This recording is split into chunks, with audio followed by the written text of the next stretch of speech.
Welcome back to Patching the Prairie. In today's video, we're going to talk a little bit about how we manage our pastured laying hens. When we get ready to move the chickens, the night before, I go out and I close up the coop so none of them can get out in the morning, since chickens wake up very, very early. And then what I'll do is I'll take down all the netting from where it existed previously, and I'll move it to the next section of pasture to where I want it to go. And then I get the water pans hung up and out of the way. I move the coop forward to the place that it needs to go. And I found it only takes me about 30 minutes to get everything moved and to top off feeders and waterers. So it's a very efficient process, and I do it about twice a week, so I'm only spending about 1 hour per week actually moving chickens around. So our watering system is very simple. Just have a mounted 5-gallon bucket with a hose coming down to a float in a rubber pan. We've tried some other different systems and they tended to plug a lot, but once I switched to this simple float and pan, it's worked great. The only downside I would say is sometimes the chickens will step in there, but it's also very easy to clean up and just dump out the water and rinse it out, and then they'll have fresh water again. So I've been very happy with this after frustration with some other styles that we'd used. So the coop that we use, I had purchased the metal frame online, and then I built the wooden skids that it sits on so that we can make it a mobile coop. And overall, I'm fairly happy with the frame. I wanted something that was light enough that I could pull with the four-wheeler, but also with the frame I wanted it to be sturdy enough that I could drag it around the pasture. And those two things have been fine. I had also added this old tin that I had, and the tin I mainly put up just to be a little bit of a windbreak since we're in an area with some heavy winds. What I didn't realize is that the tin would also kind of make the coop a little bit like a sail.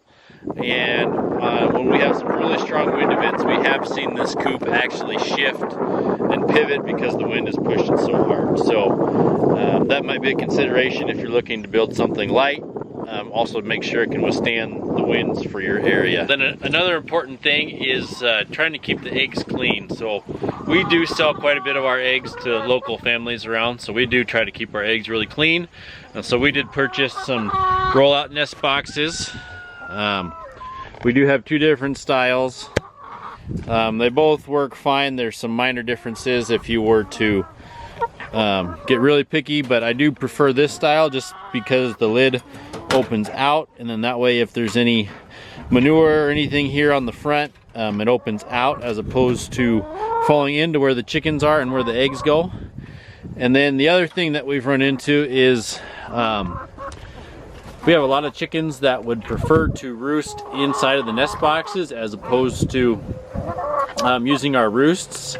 And so this bar on here has been unsuccessful in keeping out hens. And then this other style over here doesn't have any way of keeping them out. And so what we've done is we've taken this black landscape fabric, and every night we just roll that down after we gather eggs for the day, and that keeps all the hens from roosting in there. And so it was a really cheap and easy way just to keep hens from getting in there and making all the eggs dirty. So like I said, these rollout nest boxes do a great job keeping the eggs clean. Some other things to think about is before you get any pastured poultry, ideally you would have some sort of ruminant species grazing the grass in front of the chickens. Chickens really don't like tall grass. They will walk through it a little bit and make some trails, but they really prefer the grass to be short before they go through. And what we found is the laying hens will also help sanitize your pasture, and so they'll scratch up cow pies, they will eat the fly larvae and all those things, which help to reduce those parasite loads on your ruminant species as well. And you also don't want to leave the hens in one place for too long. So for us, we try to limit our stay in one spot to about 3 days at a time. In the area of the coop where they eat and sleep and lay their eggs, they put down this much manure in just 3 days.